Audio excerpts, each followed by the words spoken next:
Greetings and welcome to Conflict Radio. Today is March 11th, 2021, and today we're going to have on the show Wallace Wagner Jr. He received his BS degree from West Virginia University in 1981 and subsequently did graduate work at Marshall University and the University of Charleston. He gained a unique understanding of the Bible from 40 years of study, mostly self-taught. He has an interest in UFO type craft in the Bible prophecy, the Great Pyramid of Giza, disclosure, the legitimate crop circles. In 2016, he had his own UFO sighting of the white Tic Tac variety. We also have Jared Murphy joining us from NotAliens.com. Jared, how are you today? Doing really good. I'm looking forward to this interview. It's going to be great. I'm happy to be here with Wallace again. All right, awesome. And Wallace Wagner, how are you today? It's been great. We've had 72-degree weather here in Virginia today, so that's made for a great day. I guess you can't complain too much about 70-something degree weather. Just want to give a shout out to my mods, Renee Cruz and Blue Chicken. Boy, you guys jumped in here fast when we decided to go ahead and get on. We're a few minutes late on a Monday, but that's okay. We try to get this thing going at 6:30, but you know how it is. Sometimes we like to chat a little bit before we go on. So, well, Marshall, I read it in the bio. You saw a UFO. Why don't you tell us about it? Well, it was 2016, September. It was a cool fall day, blue sky, clear air, and I was a mailman at the time. I had just placed a package at a lady's carport and was walking back to my vehicle. And something told me to stop and look up. So as I was standing in front of the lady's house out in her front yard, that's exactly what I did. And upon doing so, right over my head was this gleaming white cylindrical oblong object with straight sides and curved ends. It was the whitest white one could imagine. It had no business being there. There were no wings, no windows, no nacelles, no exhaust, nothing to tell me that it should be there based on our known physics. And I got to see it for 3 seconds or so, and then it either took off so fast I could not see it, or it cloaked. And I'm inclined to believe the latter. And henceforth, since the Nimitz incident that came out on the news in 2017, I now feel vindicated. So since then, I've written Crossing the Crevasse, which basically goes back and lets me explain how it's changed my view on the Bible. It's just opened it up for me with crafts. So did you consider yourself a Bible thumper, I guess is the word? You know, a religious man before you had your sighting? I'll take the word thumper over religious. I was conservative, and I was brought up in a conservative Methodist background as well as conservative Southern Baptist background primarily. And I guess you would say I was indoctrinated and fed all the stuff that, you know, a good Southern Baptist would believe, that UFOs are from the devil or they're a strong delusion. You know, the earth is 6,000 years old because that's what the Bible says. And if you don't, you know, believe that, then you really need to question your salvation and, you know, stuff like that. So I would say I came from the same background as the people I'm trying to get to open their minds in the book. So I come from the same realm as the people I'm identifying in the book. All right. So the Bible says that the earth is 6,000 years old. I think, Jared, you disagree with that, correct? Well, yeah. But, you know, Wallace really does a good job of getting into carbon-14 dating and other forms of dating. And I'd rather let him talk about that because he covers it pretty well in the book.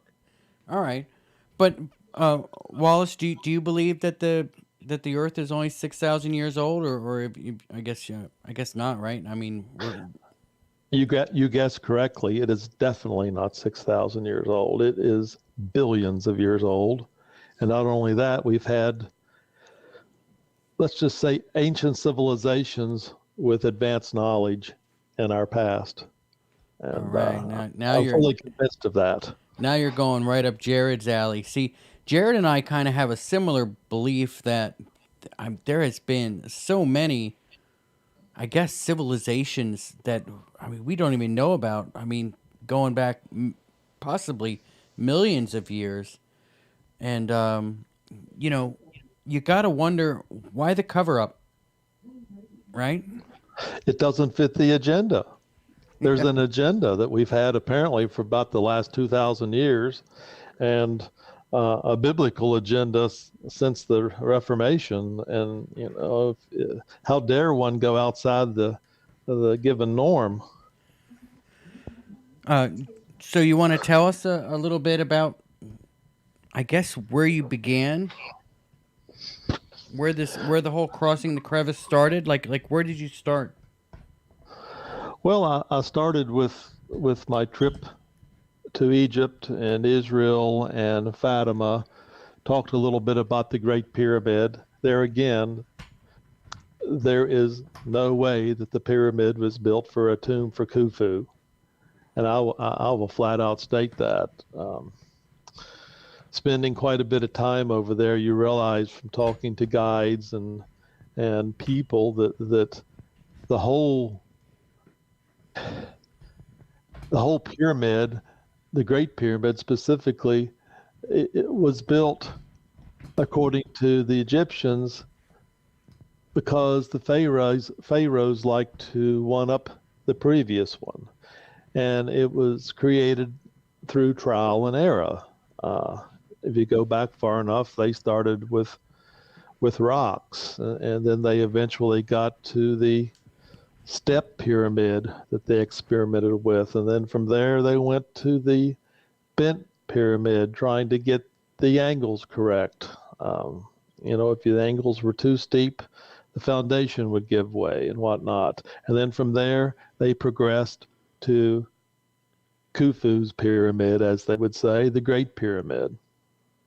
Only problem with that, which of course they don't mention, that if you study the Egyptian history yourself, you realize that, well, this idea that the pharaohs had to, outdo the one before them comes to an immediate stop with the Great Pyramid.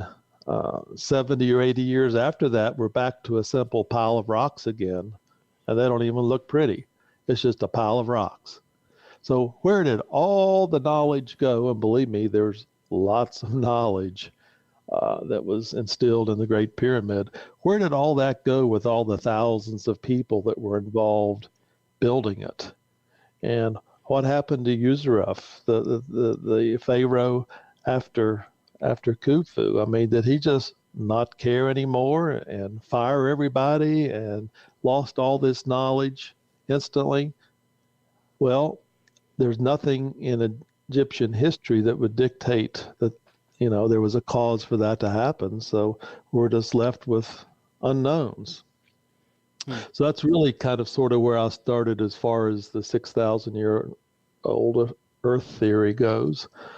And then in my book, I get into coal and salt. You want me to talk a little bit about that?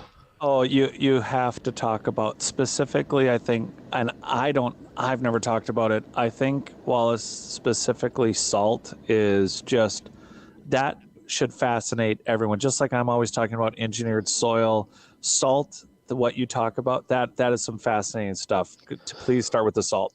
Well, the 6,000-year-old Earth theorist believed that the flood, a singular event, happened approximately 4,500 years ago, give or take a few hundred either side. And what we have today is a total result, population-wise, of the 8 people left on the ark. I mean, all the races we have today scattered around the planet all come from the 8 people left on the ark, and that was roughly 4,500 years ago. So we have salt. Salt is somewhat like coal, but salt forms from evaporated salt water. It's pretty much that simple. Now, the 6,000-year-old Earth theorists, and I'll just throw one out for example, probably one of the most prominent ones would be Ken Ham, and I have been to one of his lectures. But they like to use the term mixed up. Everything was mixed up because of the flood. So this is what we have with salt. You go to the Andes Mountains. You have salt on the surface that's currently being mined. But guess what? The elevation's at 10,000, 11,000, 12,000 feet. It's on the surface. You come to the Great Lakes here in the States. The salt is underneath the Great Lakes. That in itself is an enigma, and it's actually thick in places, and it's been mined commercially around Erie and the Detroit area. And then you just simply go out west, and we have the Great Salt Lake, which is still in the stages of evaporation. Now think about this. It's in 3 different places, and it's still being formed out west.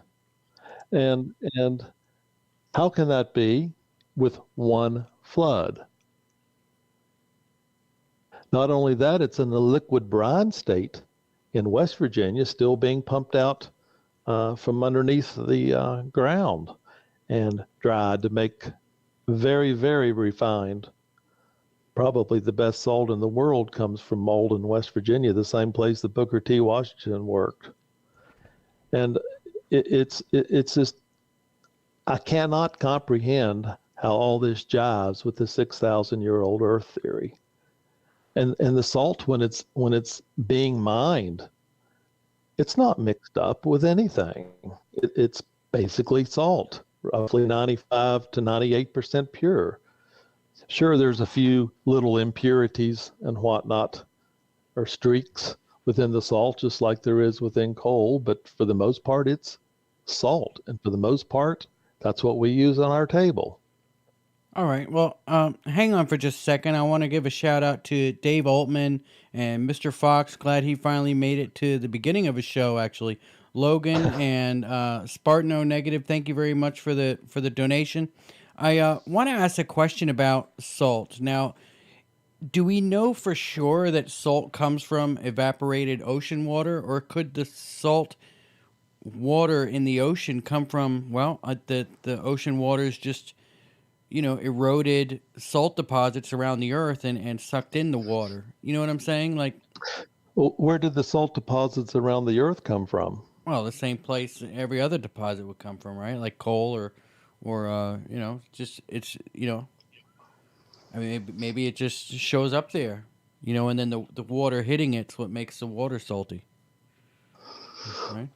Well, I mean, that's certainly an idea, but I tend to go with salt being 10, 12, 15, 20 feet thick is evaporated ocean water. Trees don't grow in the salt. So the salt has to go, come from somewhere. So if you believe the flood was 4,500 years ago, then you have to believe the oceans were created salty for whatever reason. Yeah. Okay. Yeah, but we don't believe that, right? So I don't, but I know Jared doesn't either. So no, I mean, but I think it's a great reference point, though. It's just there are some common sense items because you tiptoe around it's difficult for us to have this conversation and deal with people who have grown up in a Western society that, we can have a whole Pandora's box conversation around faith. But then in reference to the book, we can also turn immediately to UFO sightings in Roman times, which I think are fascinating. I mean, if we were going to jump anywhere, not to like kick out the whole, the book here, I think that the references, a lot of people think of that lithograph of the sighting over Nuremberg / northern Germany and the aerial combat that happened there that, wasn't quite, there was over 900, 1,000 witnesses. But I think the one that you mentioned between two warring, about to be a giant battlefield conflict. You want to talk about that one quick? Well, there's multiple places back in antiquity where there have been battles. Right off the bat, I don't know specifically which one you're referring to, but there's been battles in the sky from competing forces apparently, and back then, people did not know what they were seeing, so they would just apply whatever terminology they knew to what they were seeing. I did mention several in my book that went back to antiquity, and they've been with us ever since. I was thinking of the one with the silver vase that ended up on the battlefield. Okay, you're going to have to enlighten me. My brain is dead. Oh, no, I'm right there with you. I just think it's crazy when you have these different situations happening in, throughout history. You have these, you mentioned some that happened in BC, and you were talking about some of the different instances where, you got UFO incidents that are happening. Specifically, this one was the one between, there was a king and they were about to go at it, and a giant fireball ends up crashing with what looks like a silver vase about the size of a large silver vase, and it ends up... Is that the one that everybody ends up going back and there's no fight? They decide... Yeah, they're all set up to fight, and then they're like, maybe we shouldn't today. Yeah. That's what happened. So I can't remember the armies though. I'm paging through your book right now, and I'm... So am I, because I know I put that in there, but for some reason I'm not connecting. It's towards the beginning, right? It's just past the pyramids, the step pyramid, and it's just past. Oh my gosh, folks, you gotta hear this quick. I am stuck on some of the... I was almost going to leave it dog-eared, but then I figured Michael would get mad because it's his signed copy that he sent to me to read. And I was going to go ahead and... I used one fella with his accounts pretty much just as an example, and I do remember that right offhand. So while Jared looks for that, let's talk a little bit about what you think. I mean, obviously, your religion. I mean, do you still believe in God? Well, I do. In fact, my sighting, I would have to say, increased my spirituality. It did not do much for my religion, and I'm segregating those two words. Where I was indoctrinated with God being omni-everything, and God being a spirit, and God being out there, but yet here, I'm convinced now that God, as well as Jesus, as well as the angels, fly in crafts. And when God is in a craft, he is not omni-everything. All right. So now we're getting to the... I may make God as being, a supreme entity that is everywhere, that is creation. But what we interpreted as God here may be a level down from that. And I do believe in levels, just as there are in heaven, but levels of, I guess you would say, heavenly host authority. Yeah. Okay, because So, we had so a we go had ahead. we had a guy on the show, I guess in the past, and he said that what's going on is that the angels were cast down, right, from heaven, whether it be from another dimension or whatever, another planet, whatever. They were cast down, and they had their own mega civilization down here with flying craft and everything else, and they used humans pretty much as their slaves, so to speak. They mated with them. They used them to build things, whatever, and they were kind of running the whole show down here. And there's a big angel battle, I guess.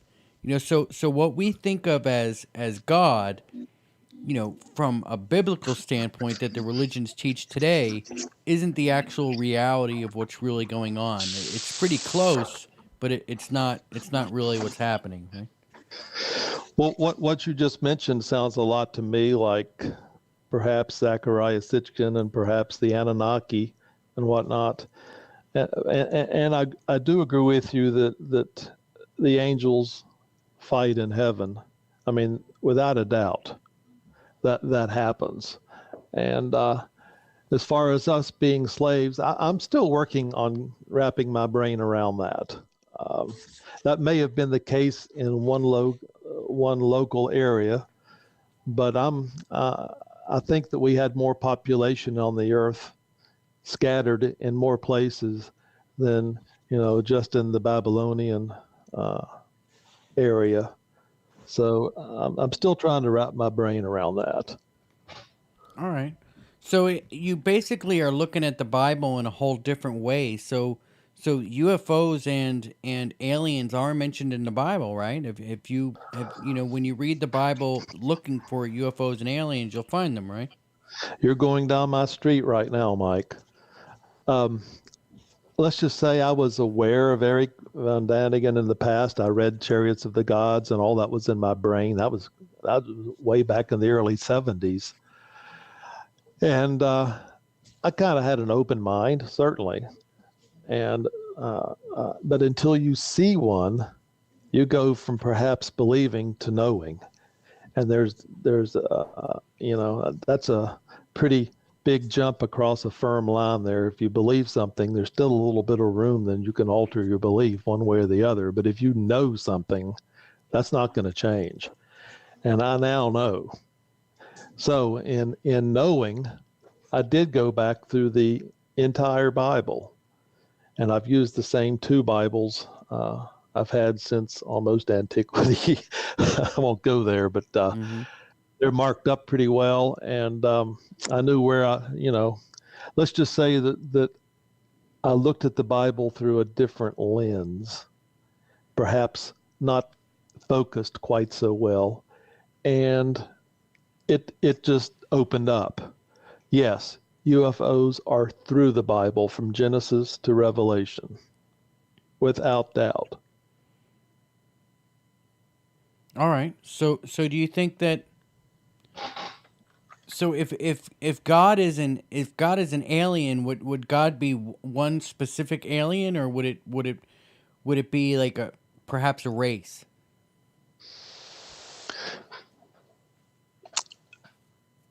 I'm here. I'm deciding how to answer your question because it's a very good question. I've read so many things that some of what I read wants to interfere with what I'm going to say, but for me, I would go with a race. Okay. And the God that we called God in the Middle East back during the time of Moses was, let's just say, a race from another planet, and we interpreted him as God of the entire universe. Okay. Well, I mean, they technically would be God if they seeded us, right? Well, if they seeded us, maybe not. I'm a believer that we've been seeded by multiple races and multiple entities from other planets, all living here on this same planet. because you got to look beyond the body. It's what's inside the body, the spirit. And I believe our spirits have come perhaps from other planets. So God would be like the good aliens, and Satan would be like the bad aliens. You're getting it. Yeah, that's a pretty simplistic, I guess, analogy. Yeah, that's But kind of but how let's we focus on interpreted that it for a back then, second, right? because it's interesting just as well. What you say is very true. Heaven is not a place where there's no sin, and heaven is not a place where there's not warring factions. When we think of heaven, we need to interpret that you're just looking up into space. Use the two simultaneously. It's space, and you think about that, and you think about what's in Ephesians, that we are fighting spiritual forces in dark places in the heavenly realms. And you can connect that with what happened with Daniel when he prayed. And Gabriel came to answer his prayer, but guess what? He was held up 21 days because he was in war, and he had to get Michael to help him. I mean, that's in Daniel 9 or 10. I believe it's 10, and it is 10, and that's one of the most important verses pertaining to the warfare is that an archangel, Gabriel, was held up because he was fighting and could not answer a prayer. And I took that in a lot of different ways in my book, meaning that angels answer prayers, and angels fly around in crafts. And another way to look at it is perhaps using Jacob's ladder as an analogy. It resonates with me anyway. God is on top, and the angels are going up and down from the earth. And I fully believe these angels are in crafts, just like God is in a craft. God, to move around in the heavens, apparently you need to be in a craft. All right, and God could be any one of that specific race, right? Well, define God for me when you ask me that, please. I believe that God is even bigger than we make him out to be. God of creation is everywhere out there, ultimate good. For a God flying here in a craft, for us here in this world, the God in the Old Testament, let's just say that perhaps he's one of God's children, or on the good side, as you say. But I don't believe he's the ultimate God. He may report to the ultimate God, and I believe that perhaps he does. But as far as being, the God of creation, no. All right, so the God of creation and the God of the Bible could be two different things, though, right? Bingo. Yes, sir. Yeah. So the God that we actually read about in the Bible is, it sounds like you're saying, could be an alien race, but the God of creation, well, that's a whole different thing, right? I believe that is correct. From my readings and my studies, there's definitely good out there. And when I say out there, I mean in the universe. And there's also evil.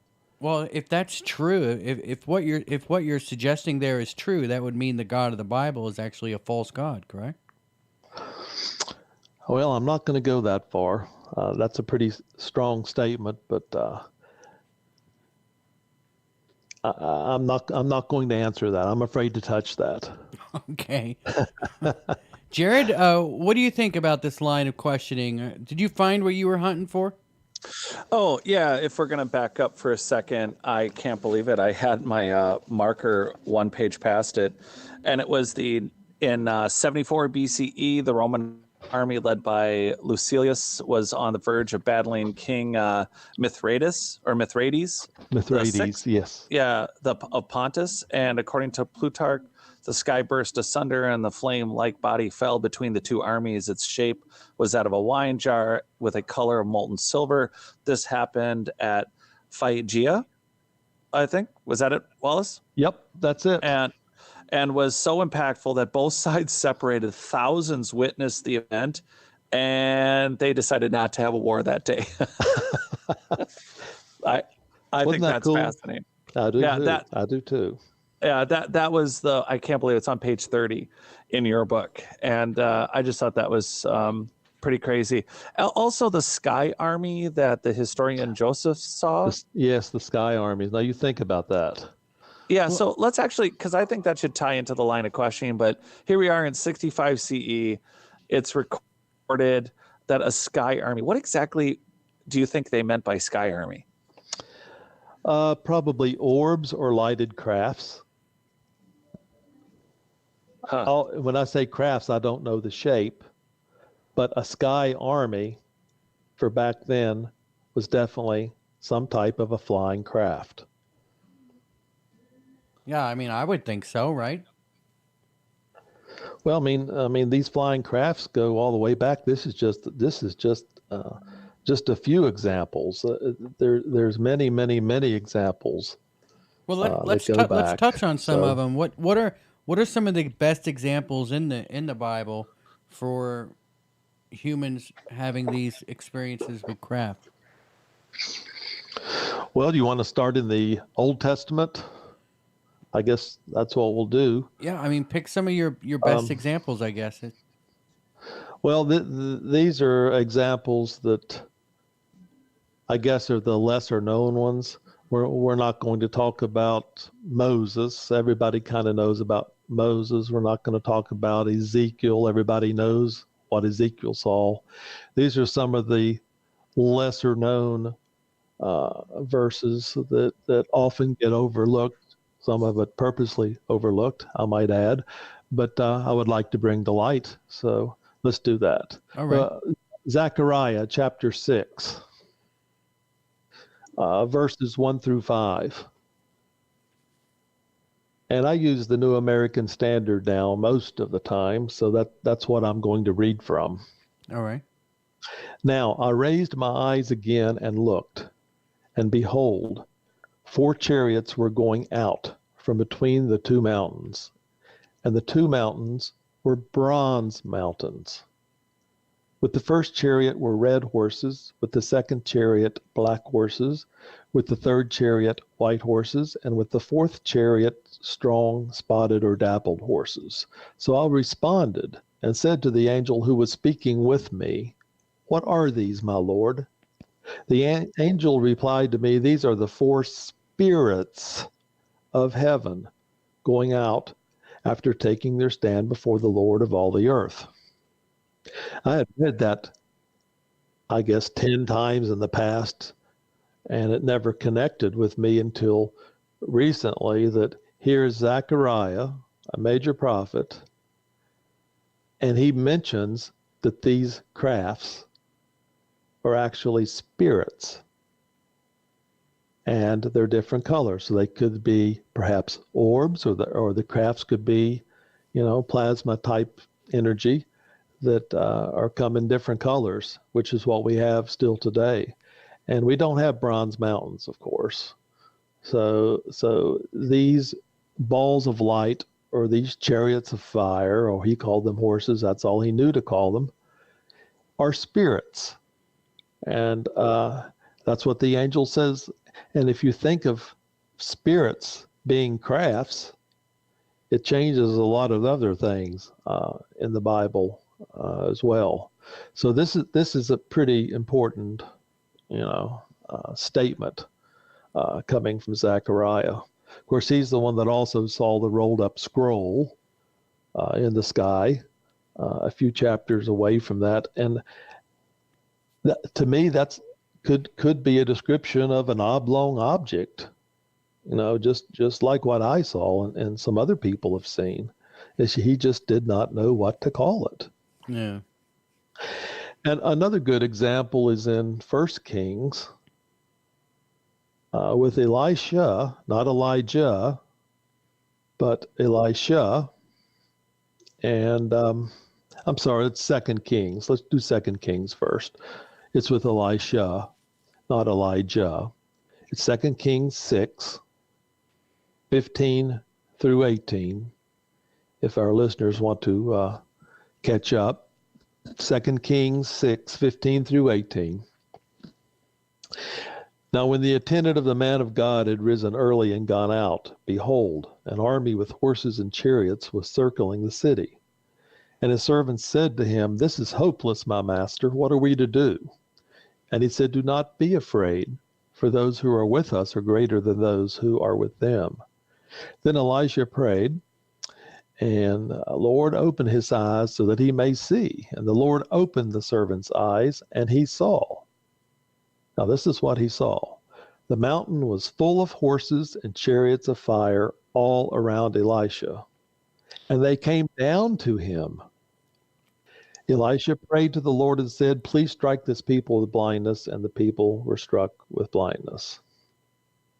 Why I chose this one is because of cloaked crafts.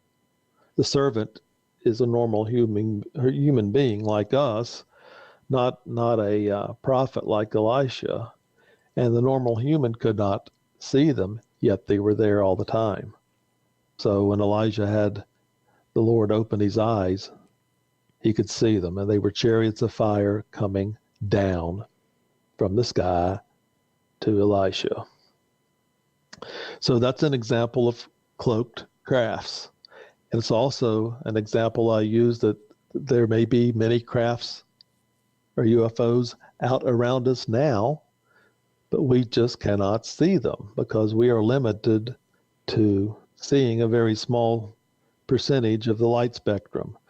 And they could be operating in a different frequency, maybe the infrared or the ultraviolet, just a different frequency we just can't see with our normal human eyes. Yeah. Now I'll go back to 1 Kings. It'll be 1 Kings 19, 13. Let's see, 11 through 13. Let's do 11 through 13 or 13 and a half. And this is with Elijah, not Elisha, but Elijah. He reads like this. So he said, Go out and stand on the mountain before the Lord. And behold, the Lord was passing by. Now I'm going to stop right there and ask you, this is an open-ended question, but if the Lord is everywhere all the time, how can he pass by? But anyway, and a great and powerful wind was tearing out of the mountains and literally breaking the rocks into pieces before the Lord. But the Lord was not in the wind. And after the wind, there was an earthquake, but the Lord was not in the earthquake. And after the earthquake, a fire, but the Lord was not in the fire. And after the fire, the sound of a gentle blowing. When Elijah heard it, he wrapped his face in his cloak and went out and stood in the entrance of the cave. And then we get the proverbial voice. Now we think about this, without a doubt, it's a craft passing by. With the same craft that passed by in the Middle East back during Moses' time and during Elijah's time, Elisha's time. You have the smoke, you have the fire, you have the rumbling, you have the winds, and then lots of times you get the voice. And when you get this voice, it always is coming from a craft. That craft is nearby when you get the voice, whether it's at the Transfiguration, whether it's like Paul on the road to Damascus, whether it's at Jesus' baptism. There's a craft nearby for that voice to emanate from. I mean, even the shepherds on the night Christ was born, when they were out in their field watching their flocks, what happens? A light shone down around them from heaven. And then some angels appear, and then they hear voices and whatnot. And that light shining down around the shepherds is just like a spotlight on a stage. It came from a craft. And so is there any mention of, I guess, telepathy? Is that how they're communicating with them? I mean, obviously they're not hearing like a voice over a loudspeaker, right? They're communicating with them telepathically, you think? I mean, as far as the Bible goes back then, I actually believe it was a voice. a voice that people could hear. So it may have been like on a loudspeaker. I'm not sure that telepathy was necessarily used back then. However, I believe it is used today in a lot of instances. So Even some of these crafts may even be piloted by telepathy. so if this was going on, why do you think they stopped? Well, I guess what you're saying is why aren't the crafts making themselves known now like they Yeah, like did why aren't they back flying then? around blasting what they have to say from a loudspeaker anymore? Well, I'm assuming we're not quite as perhaps moldable, maybe is the right word, as the people back then. We understand flight now, and we have communication now like they did not have, and we actually have means to destroy them should we wish to. And I guess there's a little bit of luck involved, but you might look at Roswell or perhaps some other crafts that we've shot at. Um, I think that it's probably too late for them to be involved from that's, the way they did it back then. If we have a craft invasion now, I honestly believe it'll be the second coming. And all the lights in the sky coming in the clouds from the east, with Jesus being the lightest or the brightest light. Honestly believe those are all going to be crafts. Tens of Now thousands of crafts. some people have suggested that I guess when the aliens come, that'll be the actual false gods returning. Well, some people have said that, but my personal belief is that we're all aliens on this planet, and if you see the bright light coming from the east, honest, with tens of thousands or thousands of other lights with it, I do not believe that's going to be an invasion. I believe that's actually the second coming of Jesus. That's my personal take on it. All right, Jared, Yeah. you still there? Yeah. You want to jump in here? What do you think about all that? Oh boy, where to start? Well, I guess, do you have a specific point you want me to start at, or do you just want me to? I mean, where do you stand religiously? I guess. I mean, it all comes down, I guess, to where we all stand religiously, right? I mean, do we? I mean, obviously, the Bible is about interpretation and what we think they meant when they were telling us. If the Bible's just not, I mean, 2,000 years from now, they could find a bunch of Dr. Seuss books, and call it the book of green eggs and the book of ham. You know what I mean? Like we don't. Well, yeah, I think Futurama does a great one of that, where Fry goes to the moon. They go to the how the Earth and the moon was found, and it's just ludicrous. And if you go back and look at it now, that's easily what you're going to interpret today in 1,000 or 2,000 or 3,000 years. It's going to be completely different, and we don't have an example of a single empire society that's lasted continuously without great epochs of failure. And here we are. I think Wallace's book does a pretty good job of covering the different political influences and substantiates the fact that the Bible's not a book. The Bible is a collection of, again, allegedly Holy Spirit driven documents but then you have the actual examples and the actual notes and the actual conversations of politicians and kings changing words from emperor to king, to not just changing a word for the sake of updating it, but the document was meant as a state religion, or the collection is a state religion. You have the book of Enoch taken out, yet Jesus and everyone talks about Enoch.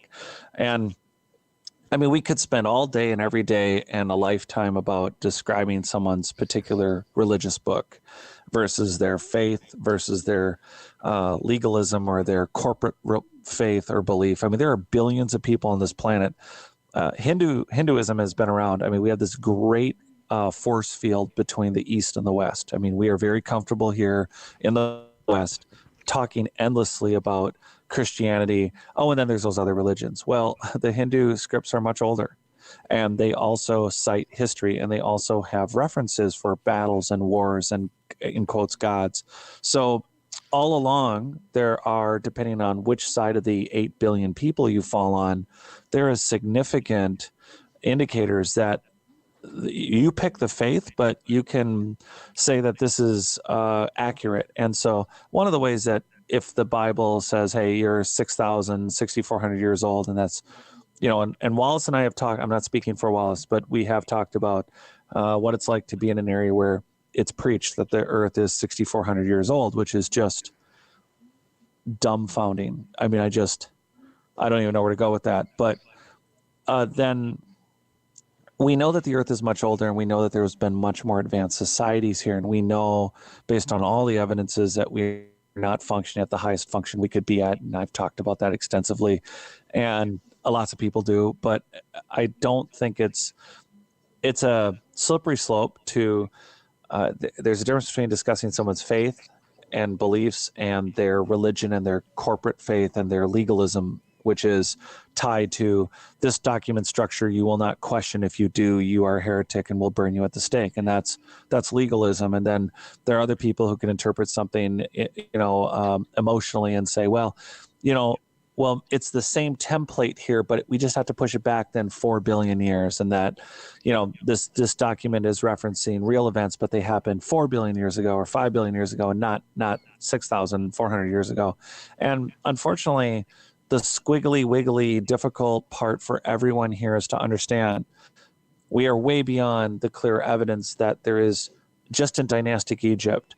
I know in Crossing the Crevasse, it's mentioned, I think, Wallace, you go back to up to 19,000 years for the Egyptian dynasties, correct? Well, actually go back a tad bit further than that. Yeah, because I think it's about 36,000 years in totality. Yep. Yeah, and that goes back to Solon and so many other references that the Egyptians made, not only themselves, but in other cultures.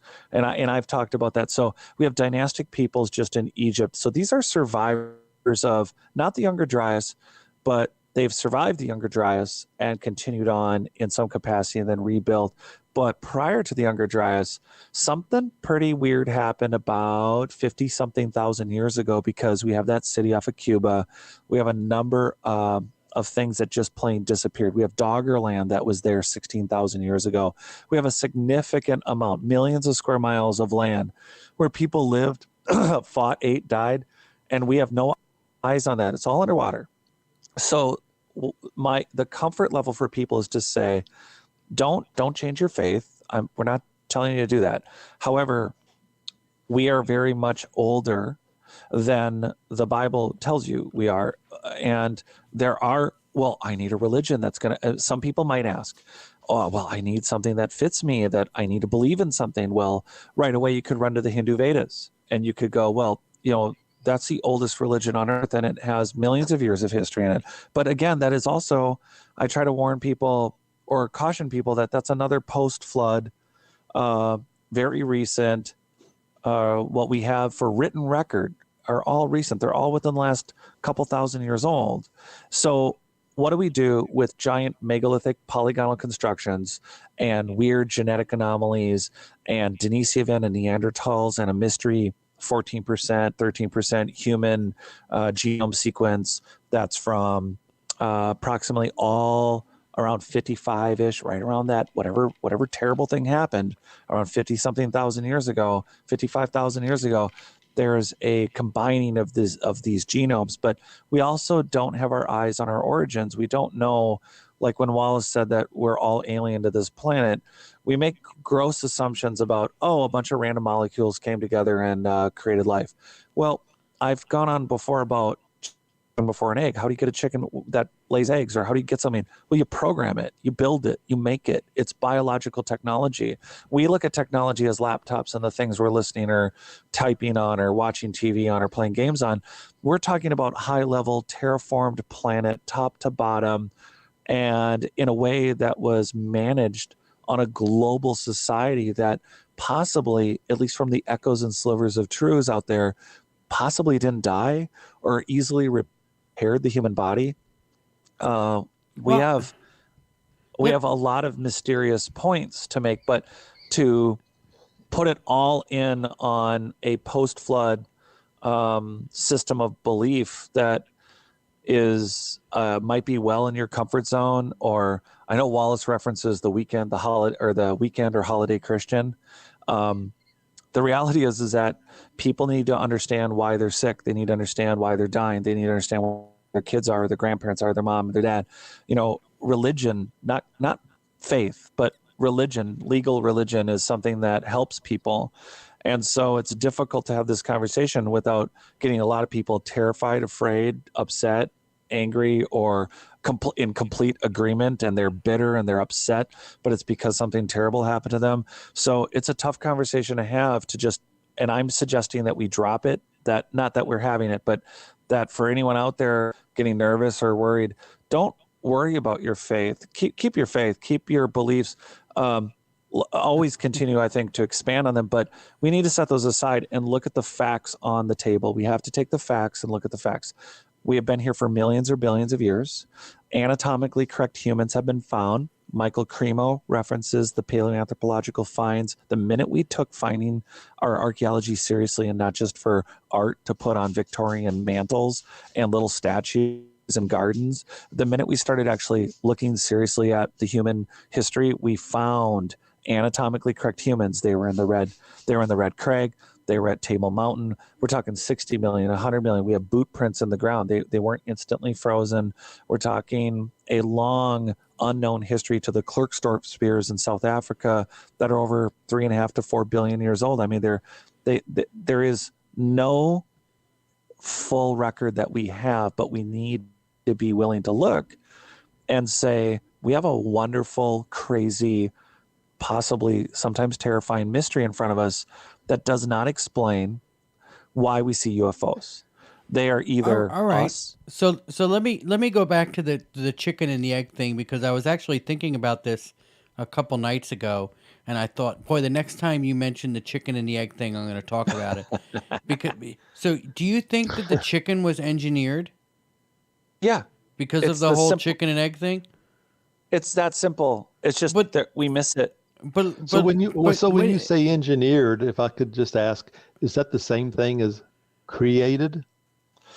Well, it was created. It was engineered to be a chicken. It's like we need chickens, and original purpose aside. Yeah, but that would mean that everything that is either what about the robin and the egg, or the hummingbird and the egg, or the snake and the egg, or the lizard and the egg? Was that all engineered? And of course, if there's a God, wouldn't it be engineered? So this is the problem with finding engineered soil all over the earth. This is the problem with polygonal construction. It's the problem with our abilities like synesthesias and things that we think are natural phenomena, or giants, or short people, or what have you. We are just scratching the surface of understanding how the fungal and bacteria networks work between trees and plants, and how they continue to work together to not just, again, in quotes, nature. We think that there's a random, what's now happened is safe mode. I've described it before. We're in safe mode. There's the entire terraform system has completely gone to crap. It's been completely trashed. The large structures, whether it be the Great Pyramids of Giza or all over the earth, what they did originally were mutated into the structures. They were reassembled, adapted for dynastic peoples, the Mayans, the Aztecs, the Toltecs, the Olmecs, the Egyptians, the Harappan, the different megalithic ruins that are in Japan. These are remnants of a much more advanced society. So that advanced society would include genetic technology. It would include things like what we think of now as advanced as 3D printing. They would be at that level or higher. And Or higher, we yes, sir. much Do you higher. do you Yeah. think it's But possible that the pyramids were 3D printed? No, so the geopolymer thing, Dr. Joseph David Ovitz, the creator of geopolymer technology in the 70s, he's still alive. He did a whole book about was the Great Pyramid a geopolymer. So what's interesting about that is that people don't think about the fact that, let's just say that this society that was worldwide was 55,000 plus years ago. It is a theory that I'm working on. I think there's some science behind it, but let's just say it's the last. All I'm saying is that the pyramid as a machine, as a functioning energy healing frequency wave, however we want to put it to our current levels of alternative understanding, that machine would need to be maintained. And there would also be scalar weapons. There would be terrifying capabilities of a society that if they were disagreeing with each other or in some ancillary fashion, if there was just something that would go wrong, I think that they found geopolymers because over the periods of millennia that these machines functioned indefinitely and always and forever, that they would need to be maintained. And on occasion, Yale and Egyptologists have confirmed geopolymers within the Great Pyramid, not inside, but on some of the blocking. But the whole structure was not poured. There are rock cut, polygonal, nubbed shapes that are on the external structure. And again, we are looking at a structure where the metals and all the different metamaterials that would be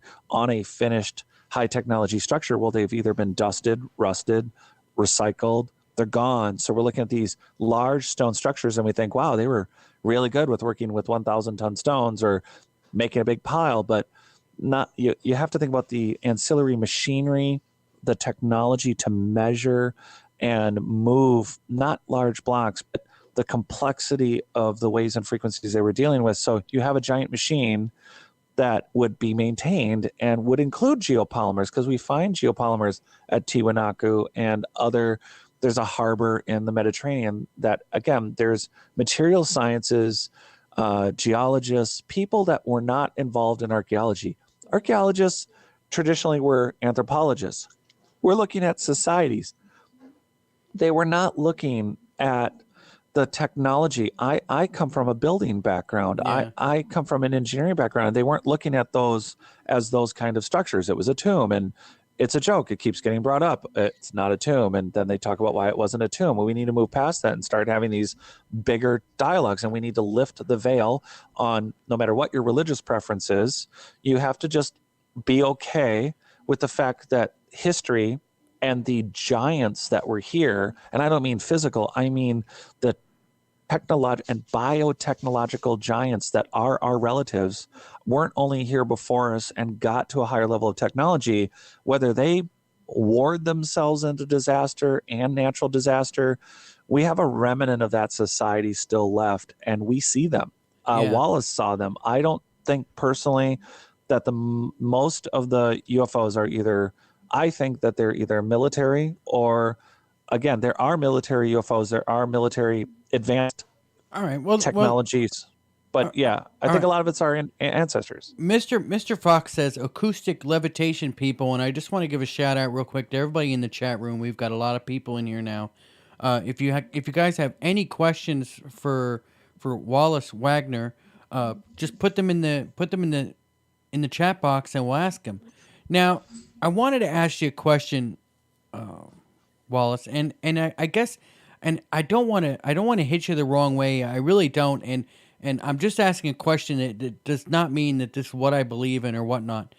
But it says in the Bible that the Earth is like 6,500 years old or whatever, and it says that if to believe anything else, you're being deceived, right? Well, it doesn't say that. That's lines of thought that we've been taught. Okay.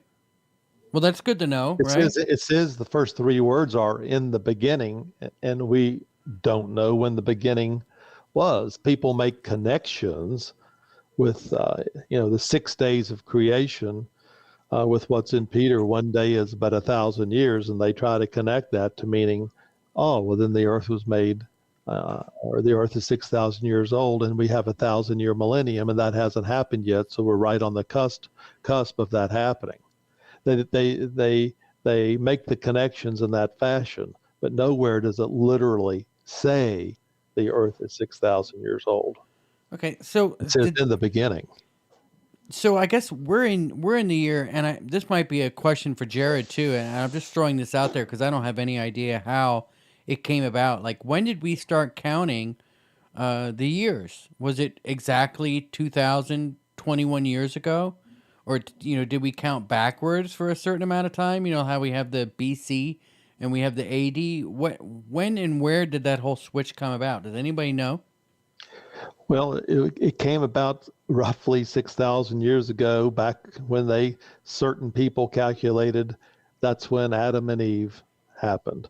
And even that's open for debate. There's different theories on all this stuff, but roughly that you can follow Adam and Eve going back to roughly 6,000 years ago up till today from their standpoint.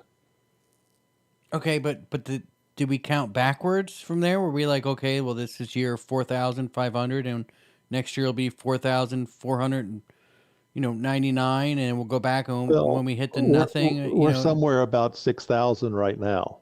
Well, yeah, but you understand what I'm saying, Jared?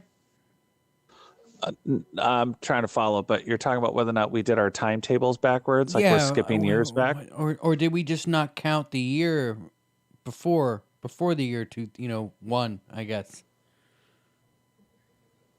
Well, the system we have now really started back around Christ when we switched to the Roman calendar. But before then, I'm not sure how they calculated the years. That's something we've done recently by using before Christ, BC, for anything that happened beyond 2,000 years ago. Is there anywhere that said that I guess when they went to the Roman calendar, what did they just decide? Hey, guess what? This is year one.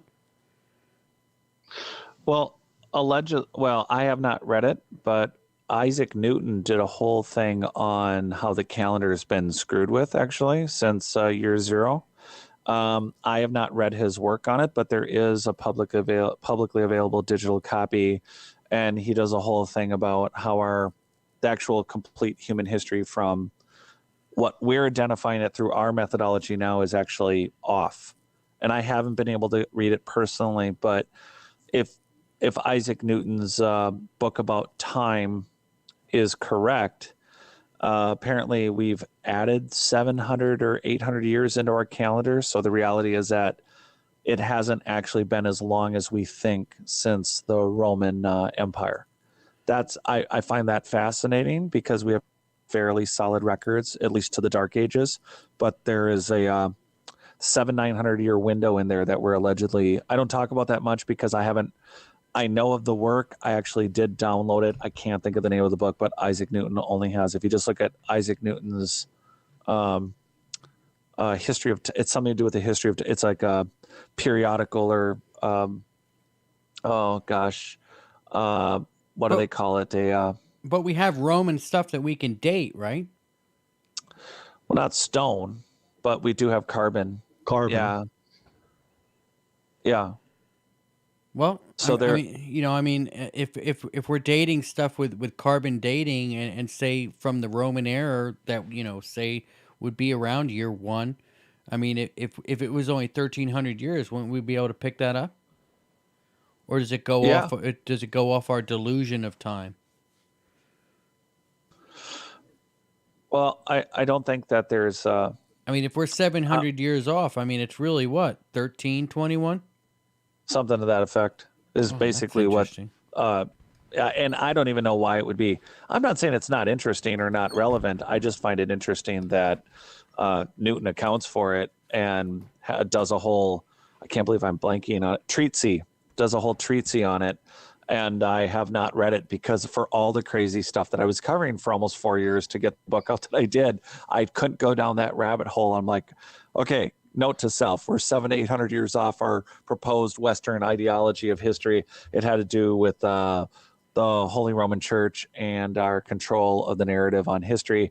I don't have time, not going to look, going to keep moving. But for everyone out there listening, go look up Isaac Newton's treatise on the history of time. All right. All right. Well, what do you think, Wallace?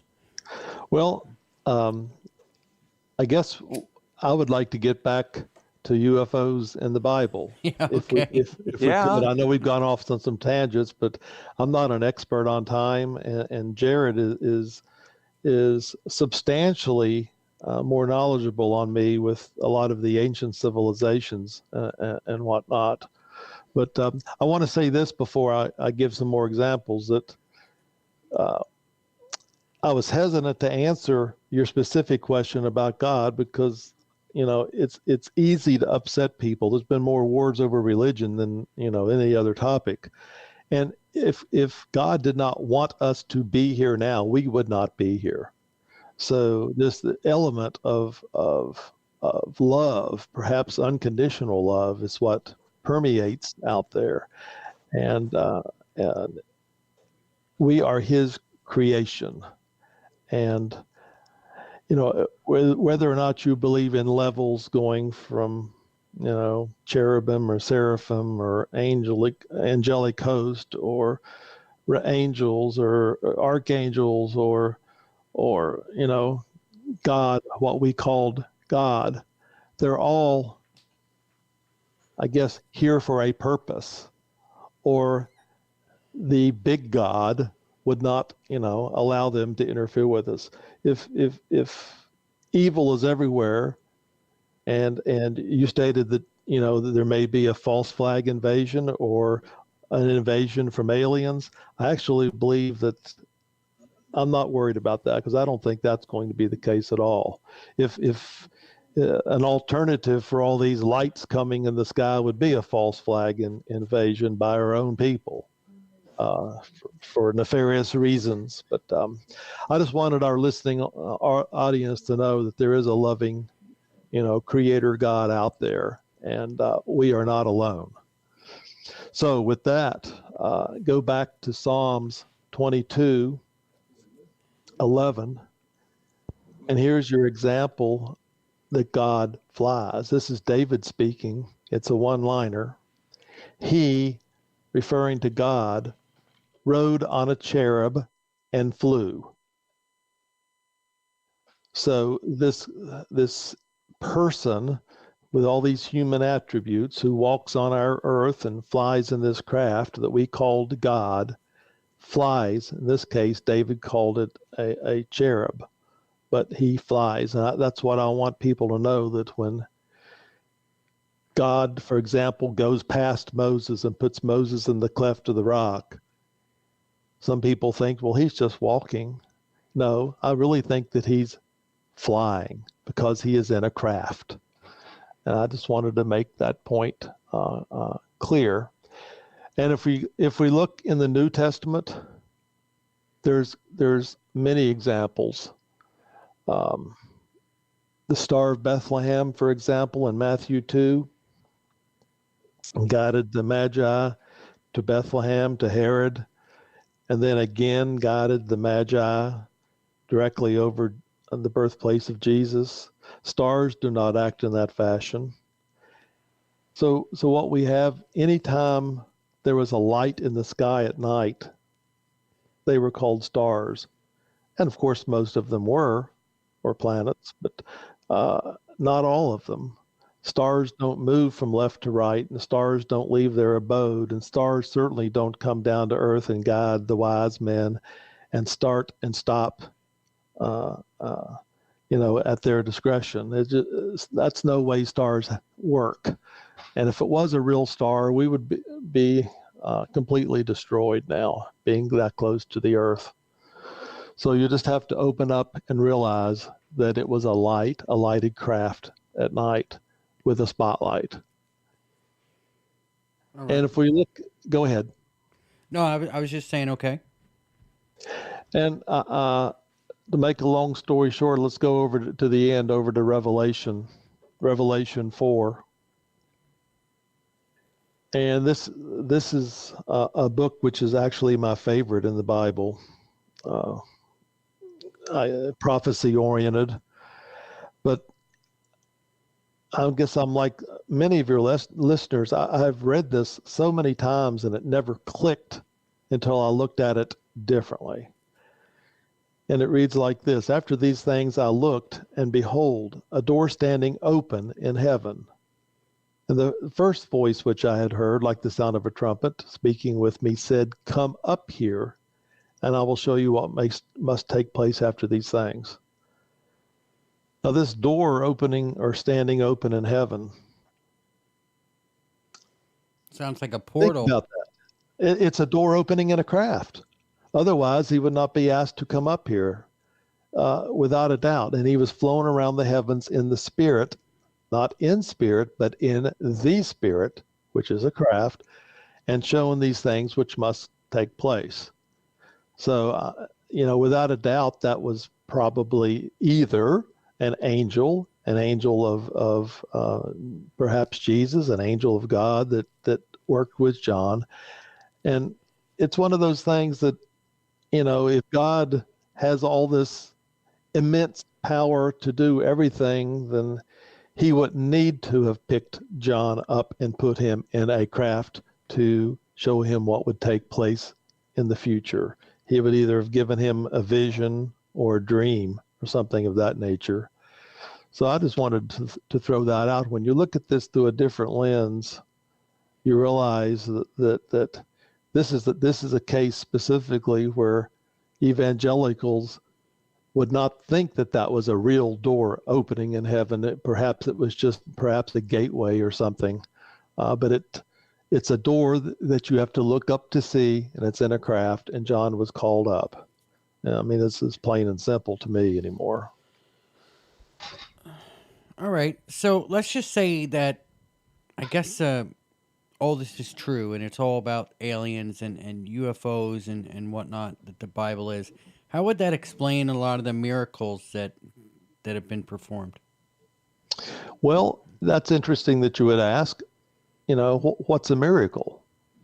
Well, I mean, we're looking Jesus at, I guess, performed like right, water into wine. Yeah, water into wine, the raising of the dead. He did miracles, right? Well, I mean, he did what we called miracles, but he also said, "You will do not only what I've done, but you will do greater than these." And I don't believe that Jesus lied anywhere. So, he totally was honest. And even after he left, Paul and Peter, had some powers, but then pretty much since then, I don't know anybody else that can walk on water or bring somebody back from life without medical equipment. So for whatever he was referring to, it's either in the future or we lost it.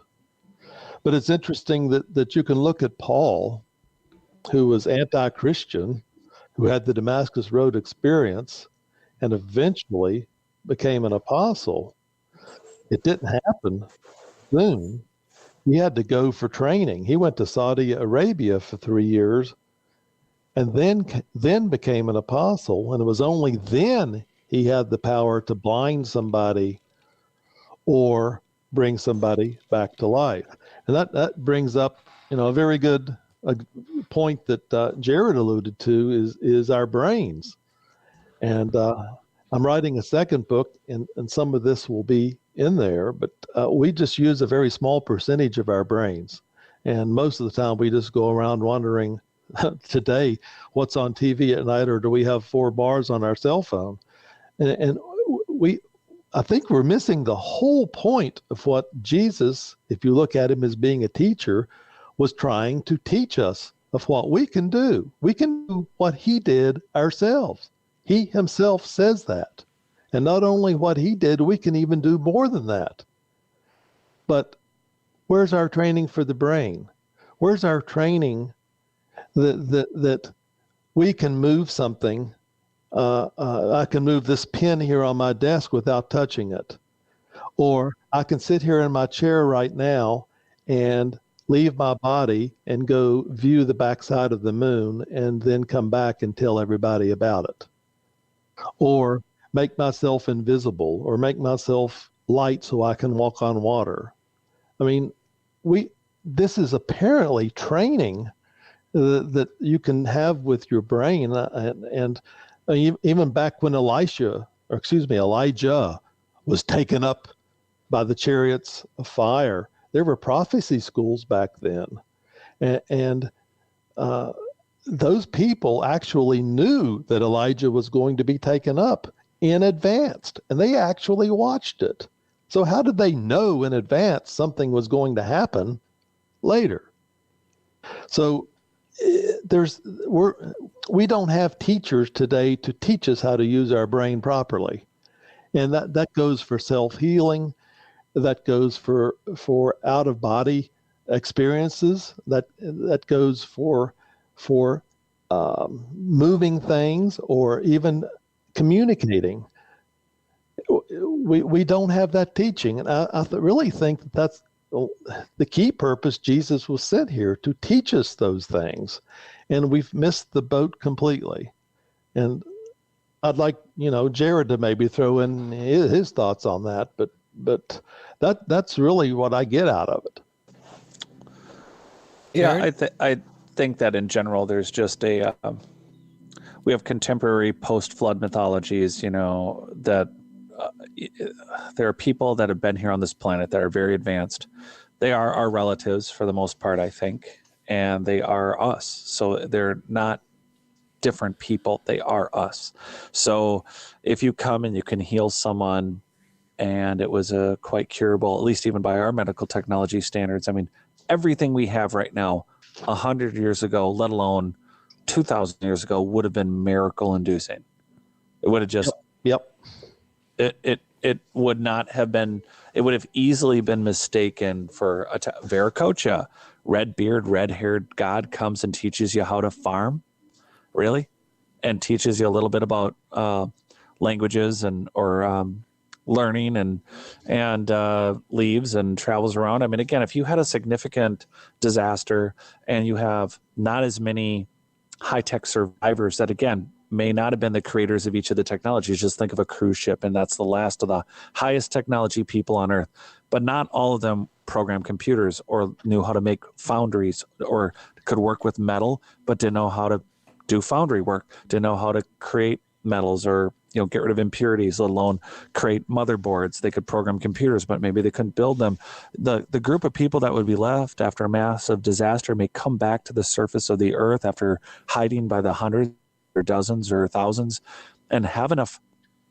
Again, I point this out, and I don't like talking too much about Atlantis, but think of it as the last publicly viewed advanced city on Earth. There's a possibility that it was the last time we witnessed living more closely with a more advanced society, that i.e. Viracocha, i.e. these other gods that went around and taught people how to farm again, how to do some basic, we need to get you guys situated again. We're not going to do it for every tribe running around and stabbing everybody with spears, but if we get some of you grounded, the rest will follow. And so you have all these different stories and mythos, and again, these stories are all post-flood. They're all recent, and they're all very fascinating because they all overlap, and they all keep mentioning, again, the Book of Enoch. I mean, I think we could just ask Wallace to talk about the Book of Enoch for the next 6 hours. Well, actually, I'm putting a copy of it in the appendix of Within Grasp, which is a follow-up book to Crossing the Crevice. I hope to have it ready maybe by Christmas. But the Book of Enoch, everybody should read, especially if you're a Christian. You need to know what's in there. I mean, all the disciples. I mean, even Paul gives a reference to it that you're probably not taught. That he knew somebody that went up to the third heaven. I've been taught 6 times that that's just the stratosphere above where the birds are. Well, big whoop. What does that mean? Third heaven's where we go. That's specifically where the Book of Enoch says we go. So third heaven. Actually, Wallace, can you expand on that? A lot of people don't know about what heaven is. Not it wasn't supposed to be a metaphor. They really were, of the translations available to us, it was really just the sky, right? Right. However, for me, what resonates with me is that heaven is actually a physical place, and I believe what Paul was referring to, and possibly what the new city is this physical realm where perhaps God lives, and I'm going to leave the interpretation to God, up to the individual. Enoch would have you believe that he lived on level 7, and we go to level 3, which is paradise, and perhaps these levels may be a 1,500-foot cube or 1,500 square mile cube, meaning 1,500 miles each way, which is kind of what the new city is mentioned in Revelation. And I make a point in Crossing the Crevice to say that the kingdom of God is near. The kingdom of God is near. Well, what does that mean? I used to believe that it meant totally spiritual, that the kingdom of God is within you. But now I believe that it's both spiritual and physical, that there's a physical place called the kingdom of God, and it moves around the heavens. And, when angels go to and from, that may be where they're going to and from. And my studies have led me to believe that this God has 18,000 worlds to manage, and 7 of them are specifically Earth-like, which makes you wonder about the other 17,993. But that comes from the Jewish Talmud. It's the same Jewish Talmud that says that Miraz in the book of Judges, going back to the Old Testament, what's called the Song of Deborah and Barak, the stars fought from heaven, and they fought against Sisera. And then we hear that you curse Meroz, said the angel of the Lord, utterly curse its inhabitants. And then you have all the commentaries say, well, Meroz has to be, a physical location here on Earth, but none of the pundits can tell you where it was. But the Jewish Talmud could tell you exactly what it is. Meroz is a celestial object or a planet. And now that makes sense. Curse the inhabitants of that planet, says the angel of the Lord, for they did not come to help the Lord. Yeah. So you read between the lines, since when does the Lord, if he's all powerful and all knowing and all everything, why does the Lord need help to destroy somebody? So there again, this is the Lord that is in a craft in the Old Testament, which is on perhaps our side, on the good side, but that is not God, creator God of the universe. I mean, that's where I have learned to make the distinction. And from that standpoint, for me, God is actually bigger than what I had, believed before. All right. So God in the Bible perhaps is, the one that rides around in a craft for us here now with the human characteristics. all right. That talks, walks, and has our emotions. All right. So I guess we don't have too much time left, and I know you said that Revelation was your favorite book. Is there any instances in Revelation that point to prophecy with aliens as something to come? Like what does Revelation say is coming as far as UFOs? Not as far as aliens per se. I mean, I made the point earlier that Jesus is the brightest light. Jesus rides in a craft. And then at what's purported as the second coming, he will come from the east in the clouds, which means up in the air or up in space, up in heaven, and bring with him thousands upon thousands of other lights. So when that happens, what does that mean? I mean, I've been taught that I'm already raptured out of here, so I won't even be here to see that. But I don't sense that. I'm I'm a believer that we've had ancient civilizations before, and they've either been taken off this planet or have faced some type of a natural calamity or catastrophe. And that may be what happens here. We're slowly, surprise, falling apart. But when this Jesus and these angels come back, maybe that's the rapture. And maybe that's when we're taken up into these crafts, up into heaven, up into space where our citizenship is. And maybe that's when we will be moved, for those of us that are still alive, moved to a new world where there is no ocean and a new expanse above our heads. So that's where I get from the alien. You say no ocean? The new earth that is mentioned in Revelation has no oceans. And a different heaven, of course. So a different sky. And then there's a lot of debate also, Michael. Us Christians, we really just don't have our act together. All the Bibles are different to some extent. Some are way different. And I make some points in Crossing the Crevice that it's been manipulated almost since day one. And it's manipulated even today. If you live in Denmark and you have a Danish Bible, the word Israel's been taken out. And when we put, Jerome put the Bible together for what we have now back around, 600 years ago, 1600 years ago or so, the Hebrew Bible used the word Elohim over 2,000 times. It was Elohim who created the earth. And guess what? Of course, the I am on the end means pluralism, but Elohim stood for both men and women. So you had men and women who created the earth.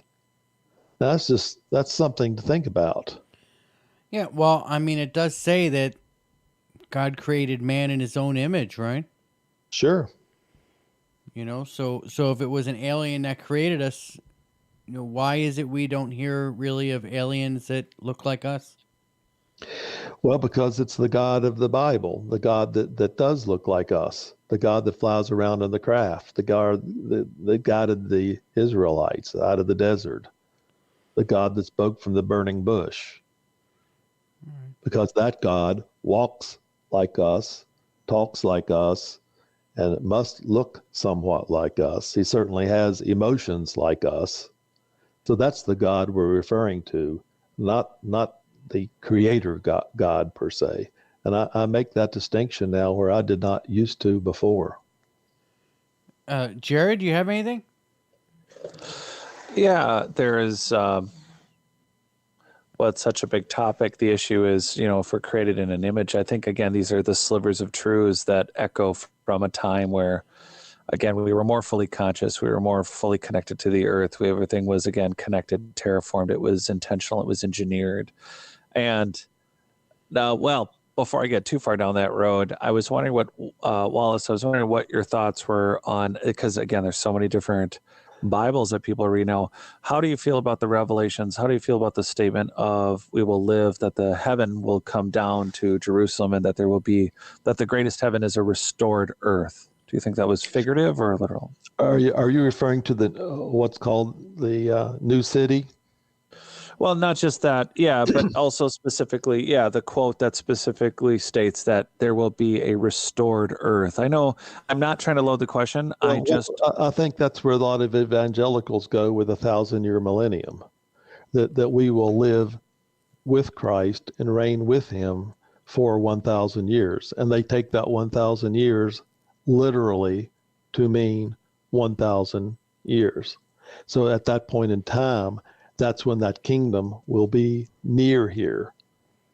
That's what I take from that. And perhaps we will be with these enlightened beings for a long period of time. Yeah, we're just That's waiting. Very possible. We're just waiting for Nibiru to come back, right? Well, I'm not sure I believe in Nibiru, but I know that there are, people out there that do. But I'm not so sure about that. Well, I was just curious. I was able to see John Piper discuss live. I was able to see him discuss. It made a good. I was just very impressed with the interpretation that Piper made on that. It is not some woo-woo place somewhere else. His impression as a theologian was that the restored Earth is exactly what it sounds like. That irrelevant to Jerusalem being the location of the capital God, the city of God. The issue was his take was that a restored Earth is exactly how it sounds. That the Earth itself and all of its damage, I'm talking deserts, etc. Misplaced waterways. That it would be a restored Earth. Well, it will be, because the leaves of the trees, are used to restore the earth. And there's the kings going in and out of the new city coming back to earth. So there will be a restoration. But on the other hand, you have to realize, as mentioned in Peter, this earth is going to burn up and be gone. So we're talking time frames here that we really just can't get our hands around. There may be a restored earth for a period of time, but eventually this earth is gone. It's fried. Well, I mean, that's just a matter of science. I mean, eventually the sun's going to burn us all to a crisp. I mean, that's going to happen. I mean, right. Well, the sun is actually expanding now as it gets older and slowly turns in, what do they call it? A red dwarf. But as it gets cooler, the coolness is causing it to slowly expand. And I'm wondering if that's not what's causing some of what we construe as climate change today. There is a phrase in the Old Testament that is interesting that I also pointed out, that is, long as God is in control, there will always be hot and cold. And that's just something to think about. All right. Jared, do you have anything else before we wrap up, I suppose? No, because it could go on for I mean, we could probably go on for another hour or two. Well, I'm at your convenience, so you make the shots. Well, I think people would enjoy the general dialogue, Wallace, if we were to break down different ideas, because I think it's such a huge subject that, again, for some people it could be terrifying. They think we might be tearing into their faith. On the other hand, it's, hey, our universe and our world is much bigger than it looks, and it doesn't. There's just different areas we could unpack, and I think it's important for people to not confuse their religion with their faith when it comes to the stories we're discussing in reference to. I think unpacking, maybe spending some more time unpacking the Bible as it's read now versus everything that was pulled together. And I know Jim Willis just did a book called God Censored. It was all the books that didn't get included in the existing Bible as we know it. But I feel like your book, Crossing the Crevasse, covers quite a bit of the creation of it, but maybe we should chat on it more. Maybe people would have fun with that. I'm game. All right. Cool. Well, where do you want to go, Jared? Well, how much time? You just said we were wrapping up. How much time we got? Well, I mean, you just said we should go, and Wallace said he's at our convenience, so I say we should go another 30 minutes, right? Oh, woo! What do you say, Wallace? That's fine with me. All right.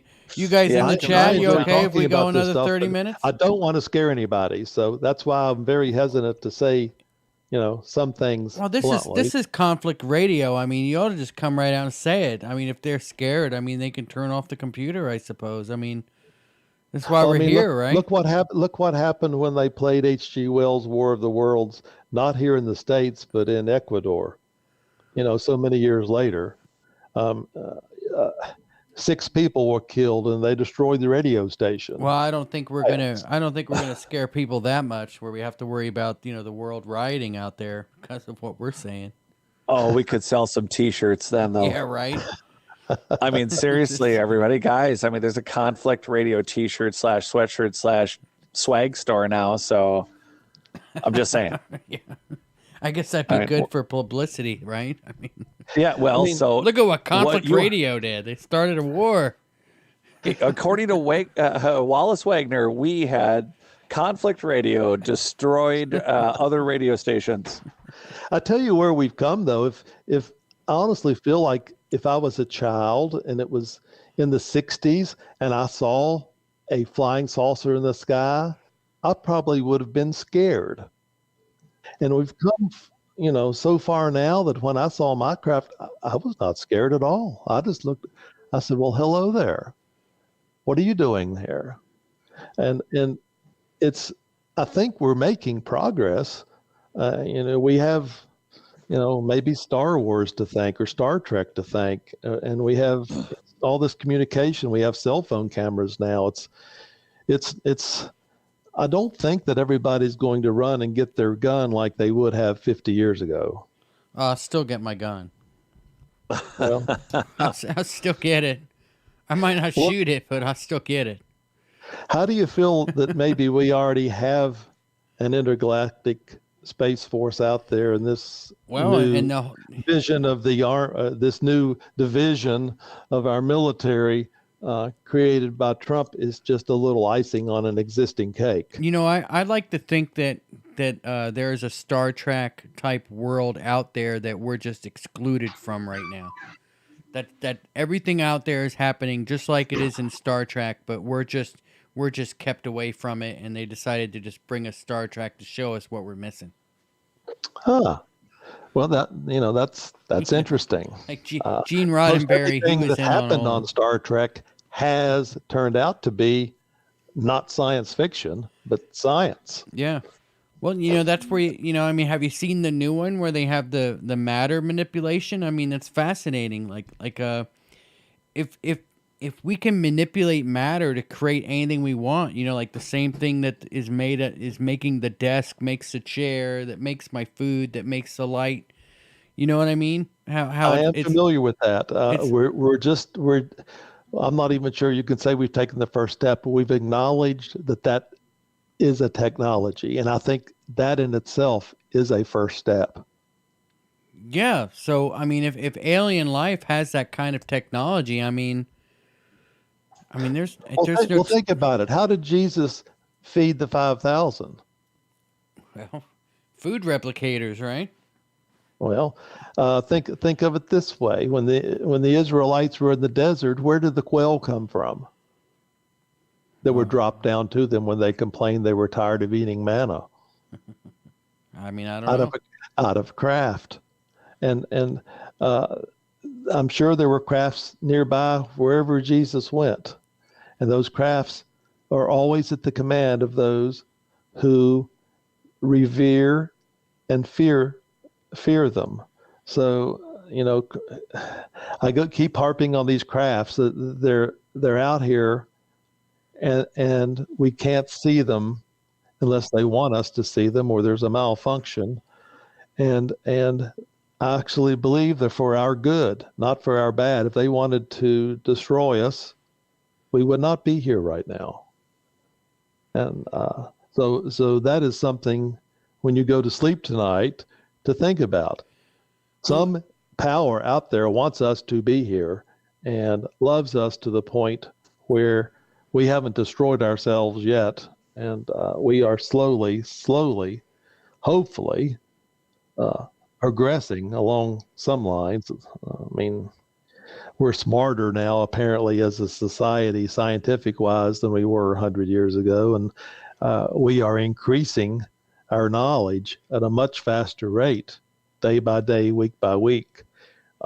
So, there's a lot of stats out there that, support that statement. So, maybe we'll be Star Trek-ish in the next decade. Oh, I can't even imagine where the next 100 years will bring us as a society. If we don't wipe each other out first, right? Yeah, exactly. If we don't kill ourselves first. Isn't that what but if you look at some of the past films, shooting off missiles and shooting off stuff that had a nuclear weapon in it, what do you see? You see, quote, UFOs shooting little beams at the missile, disarming it. You have Maelstrom Air Force Base with the switches going on and off. They're letting us know that they have telekinetic, these telepathy powers where they can just go ahead and turn off our switches on and off. And I mean, they let us know that they have that ability. But we're still here. Yeah, you have to admit, too, that the Bible can probably be interpreted any way you want it to be, if you think about it. Well, how many times have we all read the same passages, and then the 15th time you read it, you get something new? Sure, that's true, and I'm sure you can make a lot of different cases out of there. My whole point was, after I saw the craft and I went from believing to knowing, yeah, it would change my focus for what I believed, and it actually enhanced my faith. It enhanced my spirituality. And then I would back up and say it really didn't change my religion. I just have a hard time finding a church to go to now that has my beliefs. I'll put it that way, because I kind of sort of now know that, if the preacher's saying something, I say to myself, well, that's right, that's wrong. Well, why don't they tell us really what that is, instead of, just glossing it over? So it gets to be just criticism. So what did your church group think of you writing this book? I couldn't tell you. The reason I say that is I no longer go to that church, and I had mentioned that I might write a book, and the church Sunday school I was in was some of the few people that I mentioned in my sighting too, and they took it, fairly well. The little Sunday school class we were in was actually one I was teaching, so I had made a point to always read between the lines and look at things a little differently than what I had been taught in the past. So I'm not sure what they would say right now. I have actually not talked to anybody in the last church that I went to formally or regularly about my book, except one person, and he was quite taken back by it. Yeah. What's people get interesting set is in their really, ways, don't they? Oh, sure, they get set in their ways. We get lazy. We want to believe everything we hear, and you want to believe everything that you're taught, especially in church. And it's awfully easy to believe, the Bible is God's inerrant word, and everything in it is totally true and was totally guided by the Holy Spirit.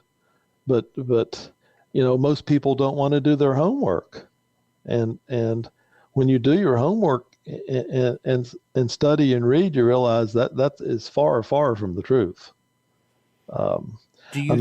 Even the one of the most popular Bibles out there, the NIV, has taken out a phrase from Mark that's in other Bibles, and they took it out because they said it wasn't there, when the canonists were citing, so it shouldn't be in the Bible now. And just because they say it wasn't there then, well, it creates a whole problem in itself. And that's really usurping the Holy Spirit, who in the other Bibles says it was there. So, you can just go on and on. The Bible's been changed and manipulated since it was, put together. Do you think that there's a war going on right now between different alien species around our planet? I believe there's wars going on, not necessarily around our planet, but in heaven. And I kind of believe what Paul Hillier has stated, which I put his comment in my appendix in Crossing the Crevice. There's some really good comments, by the way, like from Neil Armstrong and Ben Rich, who I'm a firm believer in. But Paul Hellyer used to be the former Minister of Defense of Canada. And if you watch Ancient Aliens, which I kind of do now since my sighting, In fact, I think I've seen about every one. You'll see him on there sometimes. And, Canada being our closest neighbor and perhaps our closest friend right up there with Great Britain, I'm sure we have shared knowledge. But listen to what he said. This is since he retired. Well, they might be the government's friend, but maybe not necessarily the American people. Well, let's go there in just a second. Let me read what he said, if I could, because I believe this. Yes, there have been crashed craft and bodies recovered.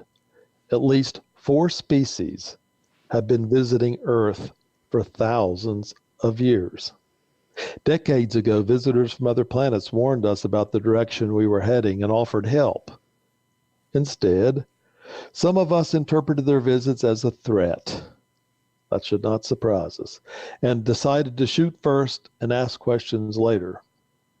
It is ironic that the U.S. should be fighting monstrously expensive wars, allegedly to bring democracy to those countries, when it itself can no longer claim to be called a democracy, when trillions, and I mean trillions, of dollars have been spent on black projects, both which the Congress and the commander-in-chief have been kept deliberately in the dark.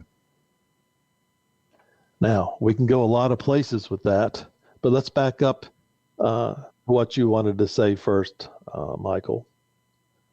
What was your question again? No, I was just making a point that you said that the Canadian and Great Britain are our greatest friends, and that might not be true. Maybe for our government, but not for the American people. I mean, I just don't think. Where are you going with that comment? I don't think that the American people are being represented very well right now. Well, perhaps they aren't. I mean, it's all about what you say is probably true. So, there's hey, we're still getting some Timbits. I mean, we still got some Tim Hortons coming. Yeah. The 4 species thing is interesting because if you've studied, people like Corey Good and whatnot, there is this force out there. And what was the fellow's name that hacked into our system from England? Was it McDermott or somebody like that? Yeah, I don't know. But anyway, he saw all this stuff where we have titles and names and we have all these crafts out there already. And we've spent so much money that we can't account for in the Pentagon, and you wonder where it all goes. And this ties right in with Ben Rich, who used to run the Lockheed Skunk Works. In the 90s, as late as the 90s, he says we've already been out there, that there was a mistake in the equation, which we've got it fixed now, and we've already been to the stars. Now, I believe in a secret government, and I believe that, yes, there's black projects, and I believe some of this just may be true. And that would certainly lend itself to what I saw being something that is of our own making. And I'm sure some of these crafts possibly are ours. I mean, when people first saw the F-117A flying, which my dad did on a hunting trip in Utah, 90% of the people would say that was a triangular UFO, when in fact, it's our new stealth bomber, which they were testing before it was made public. Yeah, but you're not going to have a stealth bomber hovering over the city of Phoenix, that's for sure. Well, that's true. Yeah. And, going back to what I saw, if we have mastered cloaking, and if we've mastered anti-gravity, and if we've mastered moving at 28,000 miles an hour and stopping on a dime without destroying a living entity inside, then it's certainly possible that we've already been to the stars and out in space, that we're just not getting good information. And I'm a firm believer also that most of these pictures you see have been doctored by JBL. So you don't know what to believe now. Yeah. Well, I just think that the people in, that there are elites, and like Jared said, it's not aliens, it's us, right? That I mean, these elites are certainly a flying lot of it's us, but we also have down crafts. So where do the down crafts come from? I mean, it's a combination. Of course, our government's going to do their very best to back engineer and see, well, what makes this thing tick? And if you believe Phil, what was his name, Phil Corso in the past, I mean, that's where some of our technology today came from, such as circuit boards and the such. So Yeah. Well, I mean, think about it. Since Roswell, how our technology is blown up since Roswell, really. it has, and you wonder if he wasn't dead on. I mean, you just can't release all this information to the public at once in a capitalist society. You need to release it in bits and pieces, so it can be absorbed and modified and sold and bought and all this and that. So, I'm just wondering, how is this disclosure really going to happen? There's several avenues we can take. We can keep getting dribbles, and I think we're getting dribbles now, especially with the Nimitz incident, and especially with what happened with the American Airlines flight 2292 going from Cincinnati to Phoenix Sunday before last. If you compare what the pilots reported in as seeing this capsule flying at a high rate of speed right over their jet. Well, if you compare that to, the JAL flight back in '86 over Alaska, when that captain tried to explain what he saw and went public, he lost his job. He got a desk job. And that was all pretty much covered up. And now American Airlines is open about this and said, yeah, it happened. Contact the FBI if you have questions. And they're letting their pilots fly and let them go public. So I'm looking at that as a glimmer of hope, that along with the Nimitz incident, that maybe the pendulum is at least slowing down, and maybe it's about ready to come to a stop and start swinging the other way. Yeah, well, that'll be interesting. Jared, do you have anything else for Wallace? Again, it's how many more hours we got? You got 9 minutes. Oh, that ain't too bad. I mean, it's there again. I guess a total side note, but Wallace, do you remember when Buzz Aldrin, John Kerry, the head of the Greek Orthodox Church, do you remember when they all just magically went down to Antarctica in the course of a month? I do. Isn't that something that just never gets talked about? Do you wonder what they're? I mean, did you ever get any words from anyone about why they all went? Well, Buzz is getting up in years now, isn't he? Yeah, he is. Yeah. He is still with us, right? I believe so. Buzz Aldrin, yeah. They went to Antarctica, and one, I believe he was the one that actually said that what's going on. He put out a cryptic tweet from his hospital bed. He had to be taken out a little early because he had fallen ill. Remember? Yeah, he's 91. He's still around. He is. That's 91. what I'm thinking. Okay, and that tweet was live for a very short period of time, and then it was taken off. And that tweet said that what they're doing in Antarctica, we should be ashamed of, something to that effect. And I've listened to a couple of people that Linda Moulton Howe interviewed, people in the know. And I've certainly read about the scientists that got lost and then got picked up. And they were absolutely scared to death and would not talk about what they had seen. And I'm certainly aware of the purported hole that's down there and what, Admiral Byrd had said. And well, his diary has been a proven fake, though. I'm sorry. That Admiral Byrd diary has been proven to be fake. Well, okay. Well, still, there's a German Nazi connection. I don't believe that's been proven to be fake. Yeah.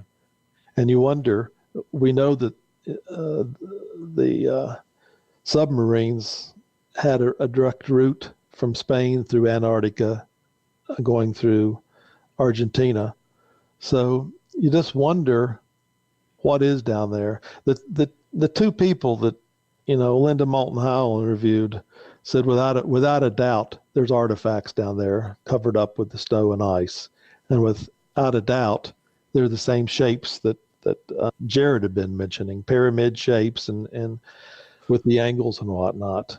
They knew pi and they knew psi and they knew all these stuff, all the what we would call modern architectural engineering feats. So it's down there. So you wonder why there's zones that you cannot fly over. And I just have a very open mind. That is there something being developed down there underground, something maybe with aliens, something that is going to be used in our future by our own government to control the world. And one of the ways to do that, to bring the world together real fast as a whole, just like Ronald Reagan said, imagine if we had an enemy, from an alien planet, the whole world would come together and our differences would become very small. That's certainly where a false flag invasion, I could envision that. Yeah, I was actually, this whole Antarctica thing, I was actually listening to a podcast, I guess it was like a week or two ago. I think it was a Patriot Street Fighter that said that Antarctica is where Satan's throne room is. Well, I haven't heard that. That's interesting. I just thought I'd throw that out there. I'm not holding back on that one. This cave led to Satan's throne room, and that's where he, because he was cast down to earth, and that's where he is. He's got a throne room right there in Antarctica. I could see. So the wars in heaven have already happened, and he's already been cast down to earth. Well, that's what the Bible says, right? Well, I take that as to be something in the future. I mean, right now, Satan's unchained, and this is Satan's world, primarily. But yeah, and he's got his little throne room the there wars in heaven, Antarctica. I think those are still going on, but it's open for debate. You made us laugh anyway. Yeah. Hey, I'm just saying that's what I heard. I don't know what's going on. No, and he looks exactly like Jack Black. They have a guitar, and they're playing the tribute to the greatest song, but it's just a tribute to the greatest song. I heard that's why John Kerry went down there, and all these people went down there. Like they had to get instructions from Satan on how they wanted the how he wants the deep state to run things. Oh, why is it Satan? Why isn't it Ganesh? Why isn't it? Why can't it be? It's never Ganesh. It's never another. It's always Satan. It's never a Hindi issue, is it? Yeah, I don't know. Are they just hanging out with the abominable snowman in Tibet having chai, and they just don't bother to like, the devil's down there doing something terrible, and then Ganesh never gets involved? I mean, it's just or Krishna. It's never that. There's always a solid go at the devil somewhere doing something. Yeah, the devil went down to Antarctica, right? Let's sing a song. Didn't go to Georgia. Yep, that's right. He, hi ho, hi ho. It's off to Antarctica we go. It's funny that, but you get the sense, at least from the book of Job, which is the oldest book in the Bible, by the way. It's not Genesis, but it's Job. That this God that we're calling God, who walks on this earth, is basically just an equivalent of Satan, because they're just talking to each other, just like we are right now in the book of Job. Yeah, you don't get That's a sense interesting. that God is 3 or 4 levels above that in allowing Satan to do this. You get the sense that they're both entities, maybe from the same planet, maybe not, but they're here on this earth at the same time. Well, I also hear that the levels are just dimensions. Like, we're in the third level, third dimension, and we're hoping to get to 7 one day, but who knows, right? Well, I have an open mind on different dimensions. I mean, if there's parallel universes, I think that's really what you're getting to. I mean, where do you stop? Does it go for infinity? How many are there? How do you get from one to the next? Well, that's wormholes, right? I mean, I'm just throwing a guess out there. I don't know. Well, I mean, I but there's envision all kinds of. wormholes I as think just there's moving through the space in a large number of parsecs of space in a short period of time because you folded space. Yeah. That don't view it as being going to or through another dimension. But that's me personally. Yeah. Well, I think there's all kinds of different timelines and dimensions out there. I think personally. I mean, look at the Mandela effect and everything that goes on with that stuff, right? True. So, True. I mean, there's a lot out there that time only exists here for us as we know it here on this planet. What we construe as time is simply just a measurement of, the Earth going around the sun. That's all that is here. Time may not even exist, and certainly probably doesn't, at least as we understand it, elsewhere or out in space. We blew a whole sign off the Zodiac. What happened to our 13th sign, yo? Is that Ophiuchus? What was that? What was the third one? The 13th one? Oh, I got to look it up. I'm pretty sure it starts with an O. I'm wanting to say Ophiuchus or something like that. Well, time is a human construct, right? Yeah, I don't. Is? What is it? Oh, yeah, he's right. It's Ophiuchus. It's Ophiuchus. Ophiuchus. It's the star sign for the people born between November 29th and December 17th. That has to do with supposedly the dragon and whatnot. We kind of took that out. We're back to 12. Yeah, we took it out. I mean, it's let's see here. In addition to the 12 signs of the tropical, the constellation was defined by the 1930 International Astronomical Unions, Constellations and Boundaries. Well, it is definitely.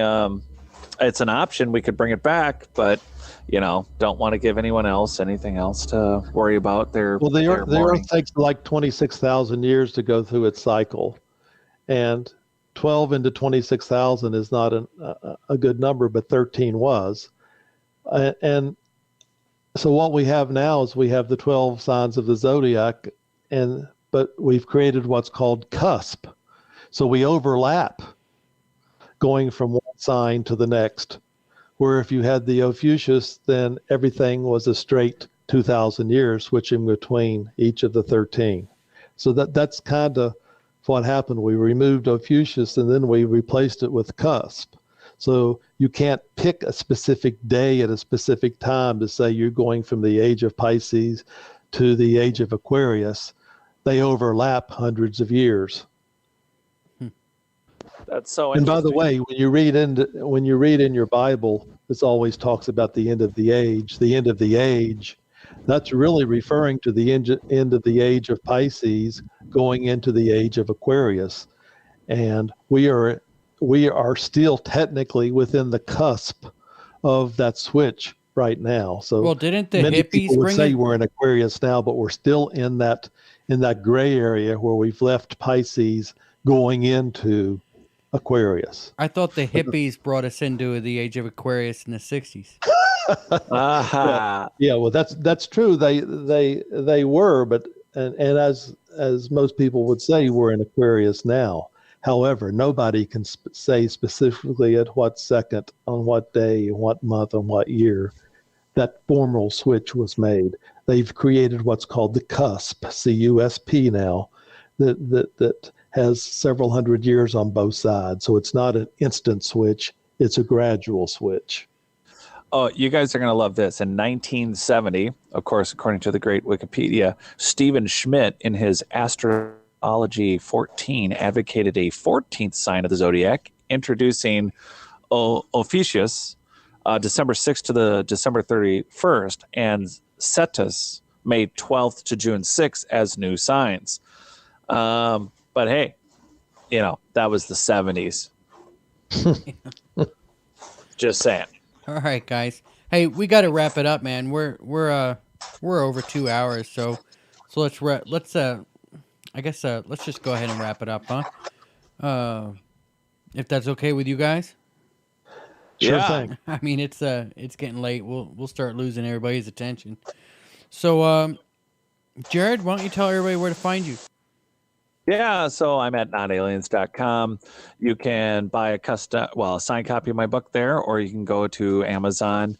I am also now on the Rockfin platform. So if you want to join Rockfin, I'm one of the new channels. And of course, we have a conflict exclusive membership option if you do want to join the member area. Wallace, who we've been talking to tonight, we have I think a more, there's certainly things that we can't discuss here. We get into some greater detail at notaliens.com in the member area. You can get a signed copy of the book and a membership for 6 months. And if you put in the coupon code for conflict, you will get a significant discount and a book and a conflict bumper sticker that is available for the member area only. That's very cool. Yeah. Wallace, why don't you tell everybody where to find you? Well, it's at www.crossingthecrevice, just like the book.com. There you'll see a pretty good synopsis of what's in the book. You'll see some upcoming shows that I'll be on, as well as some past shows. You can get a signed author copy, color copy of the book directly from that website. And there's also a link to go to Amazon where you'll see Kindle, a grayscale version, as well as a full color version, which is a larger book with color pictures. The book has a lot of color pictures in it that look so much better in color that I decided to do both the grayscale and the color.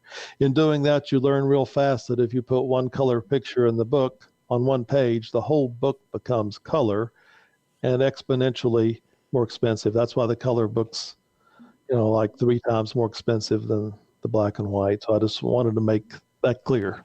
Well, But the colored Amazon's the main TVs are more expensive than black and white TVs too, but they're so much worth it, right? I believe so. All right. And just so everybody knows, the links will be in the description box below. I want to give a shout out to What the Heck, Ivan and Tony and Mr. Fox and David and all of you guys for staying around. Spartan No Negative, peace. And I see all you guys in here every show we do. Thanks a lot for coming on. Remember, you can always find us. Just go to www.conflictradio.net. Always hit that like button because it really helps with the algorithm. Make sure you're subscribed to the channel. Hit that notification button. We do have a store. You can find it on YouTube. You can find it on the website. Please go there and grab something. I guess I can only post 3 items until I sell one, and I think we're on the 3rd show and still haven't sold anything. So somebody go buy a t-shirt or something so I can put some cups and stuff up there. That'd be great. Well, I guess that's going to do it for us. Remember, guys, batten down the hatches and be safe.